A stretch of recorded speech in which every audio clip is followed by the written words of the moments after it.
Welcome back to BE 110. Today we're going to begin deriving the conservation laws for continua by deriving the conservation of mass. Now there are actually two versions of conservation of mass for a continuum. They represent the same physical principle, but one of them is a Lagrangian form, so mass conservation as seen by a material observer, and the other is an Eulerian form, mass conservation as seen by a fixed spatial observer. So first we'll derive the Lagrangian form of mass conservation, and to do that we'll consider a deforming body with a motion described using a Lagrangian material representation as little x equals little x of big X and t.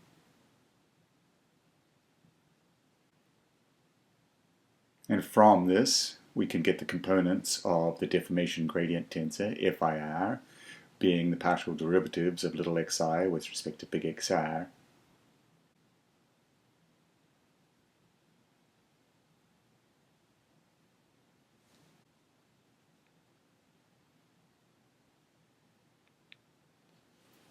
Now, conservation of the mass contained within a closed material region R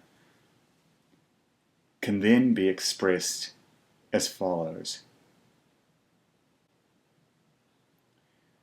The triple integral over the region R of rho naught, the underformed density, with respect to volume in the underformed state, is equal to the triple integral over R of the deformed density with respect to the deformed volume, dV. Or, writing this in components, the triple integral of rho naught, the underformed density, with respect to d big X1, d big X2, and d big X3 is equal to the triple integral over R of rho, the current density, d little x1, d little x2, d little x3. Now we need to convert deformed coordinates to undeformed coordinates in our integral. And the way we do that is to use the partial derivatives in a chain rule, del xi, del xr, and in fact the expression that you get if you derive the conversion from d little x1, d little x2, and d little x3 to d big x1, d big x2, d big x3 is actually the determinant of del xi, del xr, and that's known as the volume integral Jacobian, and as you can see it's equal to the determinant of the deformation gradient.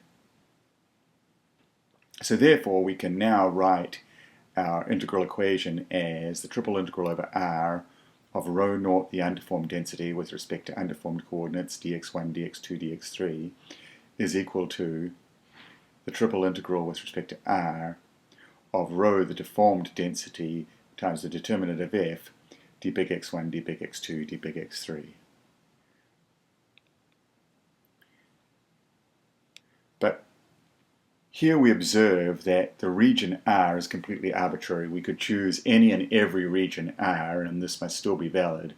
Therefore, the integrand itself, these terms here, must identically be satisfied, or the difference must be identically zero, which would therefore give us that rho naught must equal rho times the determinant of f. So that's our conservation of mass in the Lagrangian form, which we could also write as rho naught over rho, the undeformed density over the deformed density equals the determinant of f, which is therefore equal to the deformed volume over the undeformed volume. So this is the Lagrangian form of mass conservation for a continuum.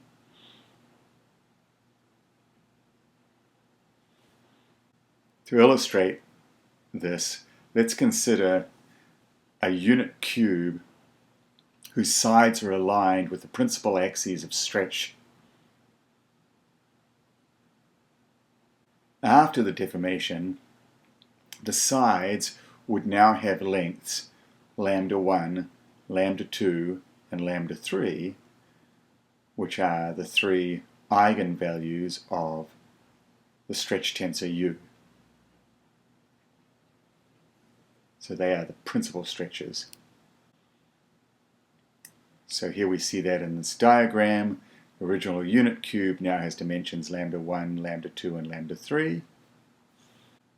The determinant of F from the polar decomposition theorem is also the determinant of R times U, which equals the determinant of R times the determinant of U.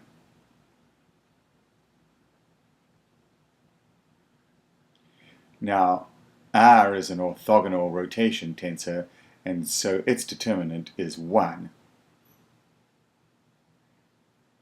meaning that the determinant of F must equal the determinant of U, which in this case would be the product of the principal stretches, lambda 1, lambda 2, lambda 3, which of course is the deformed volume of our original unit cube, which had undeformed volume of 1 by 1 by 1,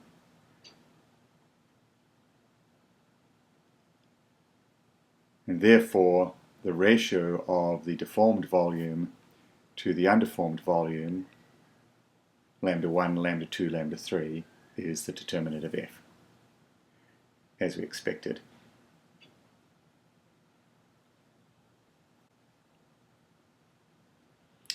If a material is incompressible, that means its density is constant, and material volumes don't change, so rho is equal to rho naught, or d little v is equal to d big V. Therefore, conservation of mass states that the determinant of F equals 1 for an incompressible continuum. This is sometimes known as the kinematic incompressibility constraint.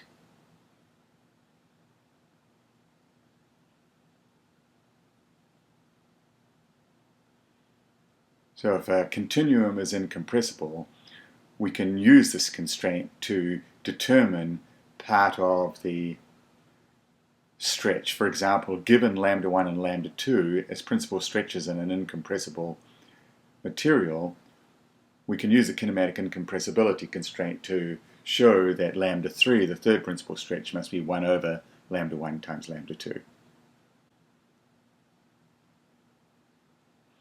Now, next let's look at the case of an infinitesimal strain field and infinitesimal rotations, in other words, where the displacement gradients are small. So we'll expand the components of the deformation gradient tensor in terms of the displacement gradients. In other words, FIR equals del UI del XR plus delta IR.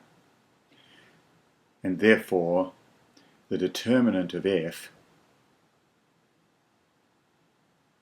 will be the determinant of the following matrix: del U1 del X1 plus 1, del U1 del X2, del U1 del X3 in the first row, del U2 del X1, del U2 del X2 plus 1, and del U2 del X3 in the second row,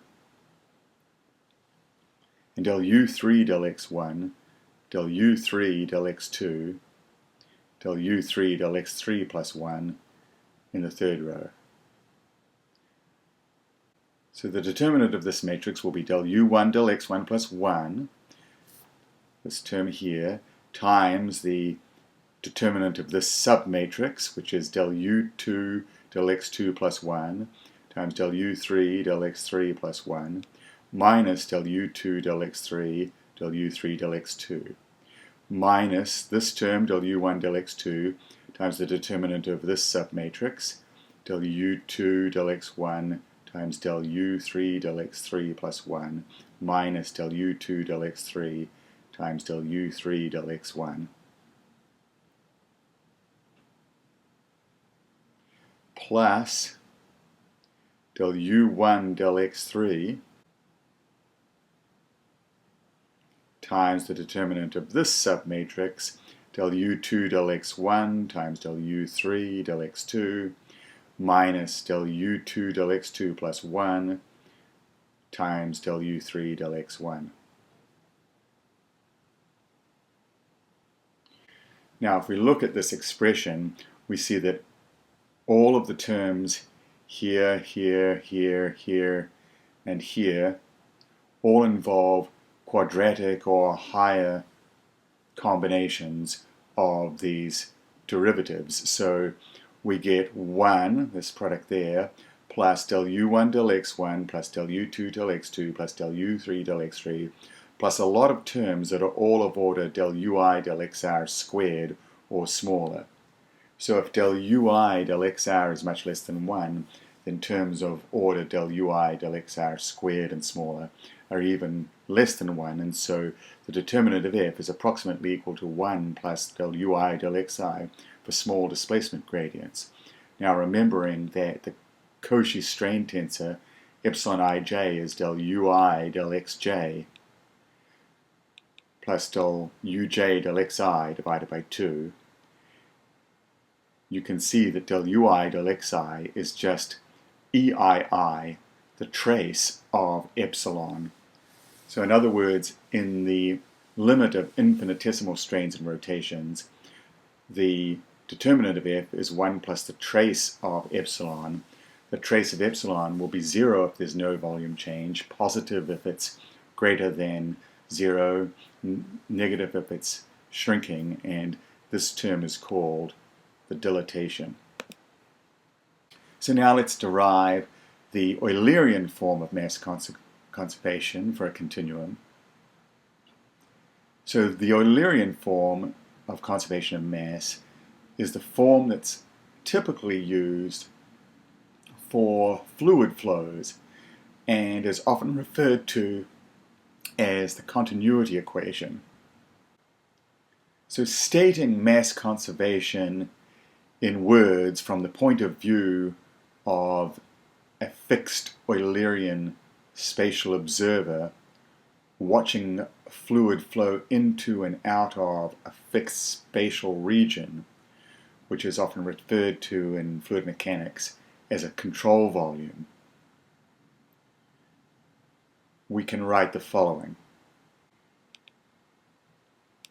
The rate of change of mass contained in the fixed spatial region R must equal the rate at which mass flows into that region R across its boundary S.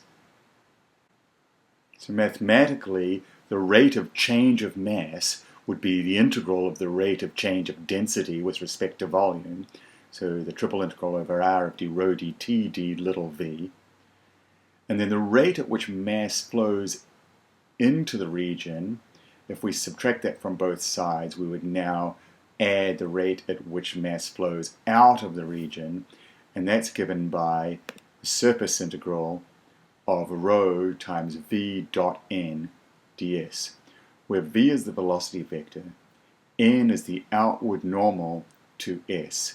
So v dot n represents the component of the velocity that is going out away from, across the surface away from R, and that velocity is convecting mass with it of density rho, so multiplying rho times that component of the velocity gives the rate of change at which mass is leaving R, which is the negative of the rate at which mass is entering R, and hence it's on the other side.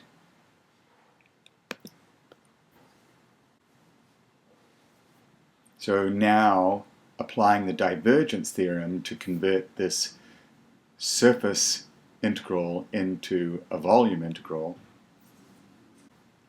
we obtain that the triple integral over R of d rho dt plus the divergence of rho v with respect to volume is equal to 0.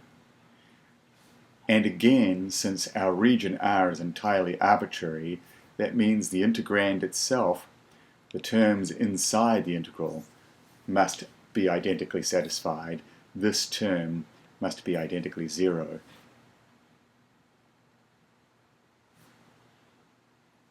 And so we get del rho del t plus div rho v is equal to 0. And this is our first version of the Eulerian form of conservation of mass. Now writing this in index notation, this would be del rho del t plus vi del rho del xi plus rho del vi del xi, because this divergence of a product will result in two terms when we expand the derivative. Notice these first two terms, del rho del t plus vi del rho del xi, are the same as the material derivative capital D rho dt. And the second term, del vi del xi, is just the divergence of v times rho. So this is the second form of the conservation of mass for an Eulerian description. Now, again, if we have an incompressible material, then the density from the point of view of the material is constant. In other words, the material derivative of the density d rho dt is equal to 0.